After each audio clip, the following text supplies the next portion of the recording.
자, 35페이지 전 시간 이어서 하겠습니다. 민간 임대주택의 공급 조건이 있죠. 공급 임대하는 조건이 있다고 합니다. 자, 조건하면 첫 번째 임차인 선정, 임대료 결정 두 개입니다. 자, 임차인 선정편 보시면 공공지원은요, 법적인 제한받는 데서 법에 딱 정하고 있습니다. 근데 장기일반은 임대사업자 지 마음대로 임차인을 뽑을 수 있습니다. 혹시나 장기 민간 임대는요, 공공지원 말고 장기 일반 민간 임대주택은요, 임차인의 지위를 묻지 않습니다. 집이 10개 있든지 20개 있든지 묻지 않고 그다음 임대사업자 같은 임차인이 될 수 있습니다. 자, 또 그 밑에 보시면 같은 단지 안에서 30호 이상의 임대사업자가 임차인을 모집할 때는 최초 모집 10일 전까지 모집 신고하더라. 이것도 보시고요. 또 공공지원 민간 임대의 임차인들에 한해서만 각기 소득 무슨 주택이 있는지 다 확인한다는 말입니다. 민간 장기일반 그런 제한이 없습니다. 임대부 기간 이것이 종전에부터 18년, 4년 이렇게 복잡하면서 이제 10년 단기는 없애버리고 10년 이렇게 정리했었죠. 자, 임대사업자는 중간에 그 임대주택을 팔지 못한다, 양도하지 못한다. 이것이 원칙입니다. 하지만 임대사업자끼리의 양도는 항상 허용됩니다. 임차인은 계속 똑같은 조건을 가지고 임차를 살 수 있기 때문에. 그래서 이 경우는 신고하면 됩니다. 모든 조건은 포괄성립입니다. 자, 그 다음에 이거 중요하죠. 임대사업자가 아닌 자한테 중간에 양도 못하는 것이 원칙인데, 어떠한 특별한 사유가 있으면 이제 시군구한테 허가받고 양도할 수 있는 경우가 있습니다. 1번, 2번은요, 임대사업자가 망해갑니다. 2년 이상 계속 적자 등이 발생한다. 이 말이고요. 2번 보시면 최근 12개월간에 임대 안 되는 그 공실 발생한 집이 20% 이상 되었다라고 할 때 해당 거주택을 그냥 양도하게 해준다, 팔게 해준다. 이 말입니다. 또 세 번째, 재개발 재건축으로 철거 등이 될 상황이면 이것도 이제 중간에 양도하게 해줍니다. 그 다음에 또 공공지원 민간 임대주택이 10년까지인데 이것이 20년 이상으로 하겠다라고 아주 좋은 마음이네요. 그러면 이때 더 비용이 좀 필요한데 이 비용 마련을 위해서 10년 지난 걸 몇 개 팔릴 수 있다. 이 말 되겠습니다. 그 다음에 또 5번 보시면 종전에 있던 그 단기 민간 임대와 아파트 장기 일반 민간 임대 지금은 안 됩니다. 안 되는데 이것들을 매각할 때는요, 임대사업자가 아닌 자한테 그 4년, 그때 8년이었는데 이것을 기간 안 채우고 좋다. 정부에서 계속 단기 민간 임대와 아파트 장기 일반을 압박을 하니까, 그럼 좋다. 나 판다. 일단은 8년, 4년 안 채워도 팔 수 있다. 이 말 되겠습니다. 보시고요. 자, 오른편에 임대료 하면 임대보증금과 월 임대료가 다 포함됩니다. 임대료 결정할 때 보시면 공공지원은 법적인 제한을 받는다 해서 그 법에 정하고 있는 그 국토구청 범위 안에서만 결정을 합니다. 근데 장기 일반은요, 임대사업자 지가 알아서 정할 수 있어요. 최초일 때는요, 임대보증금 임대료 300만 원 이렇게 지 맘대로 정할 수 있습니다. 하지만 최초는 그러하지만 그 이후에는 정액 비율 제한 받습니다. 그래서 1년에 한 번씩이죠. 한 번씩. 그 다음에 5% 내에서만 이제 정액이 가능해진다고 합니다. 초과 지급하면 반납을 해야 됩니다. 현금 카드 등으로 납부도 가능하다고 합니다. 자, 상호 전환편 보시면요, 임대보증금 플러스 월 임대료인데 임차인이 동의하면 임대보증금을 올리고 월세를 낮추는 식으로 이렇게 상호 전환도 할 수가 있다는 부분도 보시고요. 자, 오른편에 또 보시면 100세대 이상, 이건 필요 없어요. 이건 필요 없으니까 넘어가시기 바랍니다. 그 밑에 임대보증금의 보증 보이죠? 이제 민간 임대사업자 전부 다 임대보증에 가입하죠. 보세요. 건설 임대사업자 물론이고 매입 임대사업자 다 이게 포함되겠죠. 요 위에 요거 두 가지 구분한 이유는요, 가입 시점이 틀리기 때문에 구분을 해놨을 뿐이지, 지금은요, 건설, 매입 전부 다 모든 임대사업자 임대보증금 보증에 가입을 해야 됩니다.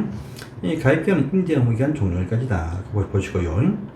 전액 가입이 있는데 임차인을 정기한 보호를 해준 임대사업자는요, 60%, 100% 60%, 요 문장만 기억해 놓으시면 됩니다. 요 부분에서 또 완화할 수 있습니다. 자, 여기 수수료 등 보시고 임대사업자 부담 75%, 임차인도 요 보전가입비, 보전가입수료 25% 부담을 합니다. 근데 이 보증가입 1년 내에 수수료 납부하지 않거나 하면 보증회사가 이 보증은 해지할 수 있습니다. 단 임차인이 납부하면 해지 못한다. 이런 부분도 체크하시고요. 자, 이제 그 다음 페이지 36번을 가십니다. 이제 본문들이 계속 나오네요. 나오는데 요 페이지로 구출해서 민간임대법 보시면 되겠습니다. 임대차 계약을 또 체결하겠죠. 임차인이 임대 사업자와의 합의하에서 이제 조건에 다 만족하면 계약을 체결합니다. 자, 그 계약서에 포함할 내용들이 있죠. 이것도 몇 번 제가 강의 때 설명했는데, 많은 사항이겠지만 정액에 관한 사항들, 임대 보증, 보증가입 사실들, 또 선순위 담보권과 체납 사실 등 권리관계 설명한다. 이것은 등기부 등본하고 납세 증명서 제시해서 설명도 해야 된다. 한번 보시고, 남은 기한이 있죠. 10년 우리가 임대 업무 기한 주어지지만 계속 계약은 보통 2년마다 갱신을 합니다. 하니까 첫 번째 계약 때는 10년 남았다. 두 번째는 8년 남았다. 이런 식으로 남은 기간도 설명합니다. 자, 또 10년 다 채우면 이제 양도하겠습니다. 양도 가능 시기. 당신 10년 사시면 당신한테 그 당시 감정평가액으로 양도하겠다 해가지고 합의를 다 합니다. 이런 사항들 내용 설명을 해주고요. 또 신고를 할 때는 이 계약서 딱 사인하면 3개월 안에 시군구한테 신고를 한다. 신고할 때 신고서 내용을 또 따로 씁니다. 계약서 첨부하고 그 신고서 내용에 보면 매입 임대에서 받은 대출금 현황, 이것은 신고서에 쓴다. 이런 부분도 체크하십니다. 자, 그리고 또 100세대 이상 규모 큰 임대사업자가 임대 조건을 변경을 할 때는요, 조건 변경 1개월 전까지 미리 신고를 해라 라고 확인을 좀 하겠다는 것입니다. 갑질하는지 보겠다 겁니다.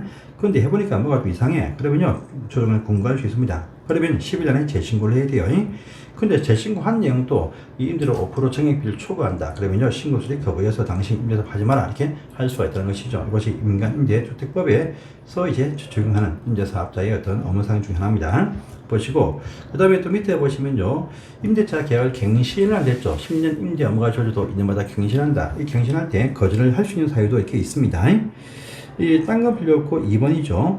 임대사업자의 책임이 없는데 임차인이 3개월 되어도 입주를 안 하십니다. 그러면 계약금 띄인다 보면 됩니다. 그 다음에 특히 3번 보시면 공공지원 민간 임대주택은요, 임차인이 주택을 소유하면 안 됩니다. 근데 주택을 소유했어. 보세요. 임차인은 자산 소득도 이제 일정 기준 이하이어야 됩니다. 그건 아니고 두 번째, 소유하면 안 돼. 근데 소유해도 되는 경우도 세 가지가 있습니다.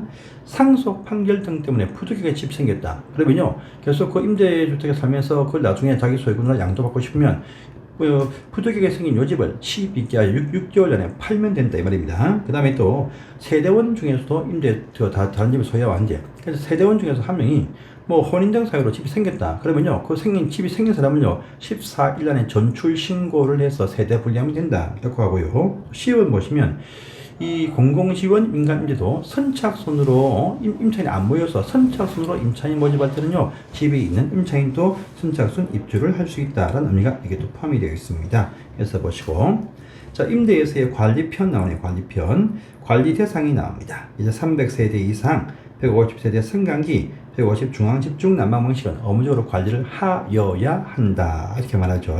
할 때는 임대사업자가 인력과 장비를 갖추고 관리 인가를 받습니다. 관리가 돼요. 자체 관리할 수도 있고, 위탁 관리할 때는 관리 인가 필요 없지만 자체 관리할 때는 인력 장비 갖추고 관리 인가를 받습니다. 이런 부분도 보시고요. 자, 공동관리. 같은 모든 시입니다. 서울특별시 포함해서 모든 시와 군안에서 인접하고 있는 둘이상의 임대주택이 함께 보자 공동관리를 할 수 있습니다. 이럴 때는요, 단지별로 임차인 또는 임차인 대표의 동의를 받고 나서 이제 인정받으면 된다라고 합니다. 그러면 한 개의 단지를 봐서 이제 합동해서 관리할 수 있습니다. 뭐 동이 틀리도 안 되겠죠. 한 동 안에서 바로 임대주택이 300m 안에 있다. 그러면 같이 관리할 수 있겠죠. 근데 뭐 3km, 뭐 5km 이러면 힘들겠죠. 예. 자, 주차장 개방 한번 체크만 해보십시오. 임대주택 분쟁인 조정면에 시군구이죠. 10명 이내다. 요 같은 경우에 조정안을 수락하면 합의로 간주한다. 체크하시고요. 가산금리 나오죠. 보증에 가입을 하지 않거나 또는 보증수를 납부하지 않거나 합니다. 자, 또 그 특별수선 충당금을 적립 안 하면 과태료 받습니다. 근데 6개월 되어도 계속 적립 안 한다. 그러면 그 주택도시기금의 1% 가산금 납부한다. 이것도 보시고요. 오른편 보시면 특별수선 충당금 있죠. 요 관리 대상 임대주택의 임대사업자는 적립을 직접 해야 됩니다. 해야 돼요. 또 언제나 시기는 우리 장충과 똑같습니다. 1년 날, 달, 매달 똑같은 날 나옵니다. 근데 요 요일보침법에 나와 있죠. 표준 건축비에 장기 우리 민간인들은요 10,000분의 1이다 합니다. 그 명의가 임대사업자 단독 명의 안 됩니다. 그럼 정립 안 해요. 그래서 시군구청장과 공동 명의로 줍니다. 이거 명의가 시군구청장과의 공동명의로 정립을 한다 합니다. 사용할 때는 보시면 요 시군구청과 협의해서 사용한다 보시고요. 나중에 양도 집을 팔았다 다 양도했다 그러면 최초로 구성되는 입대한테 이것을 인계해준다 이런 부분들 그 뒤에 날 공공주택특별법상의 특별선 충당과 비교를 좀 하셔야 됩니다. 자, 임차인대 표이죠. 이것도 보시면 20세대 이상의 임대주택의 임대사업자는 구성할 수 있다. 이것이 원칙인데 이제 300세대 이상 150 승강기 150 난방 방식이면 의무적으로 구성을 하여야 한다 이죠. 자, 이 임차인 대표 구성을 위해서 임차인들 과반수가 입주하면 30일 안에 구성 사실을 통지해준다. 또 반기에 한 번 이상 통지해준다. 그럼 구성을 종별 대표자로 구성하는데 회장 1명, 부회장 1명, 감사 1명이다. 회의할 때는 소집 5일 전까지 전체 임차인한테 통지를 해준다 등의 사항들 여기까지만 보시면 민간 임대의 중요한 쟁점은 다 보셨고 조금 더 확대되어서 몇 개 세 가지 파트에 볼 것이 있는데 그것은 제가 따로 정리해서 표로 올려 놓겠습니다. 감사합니다.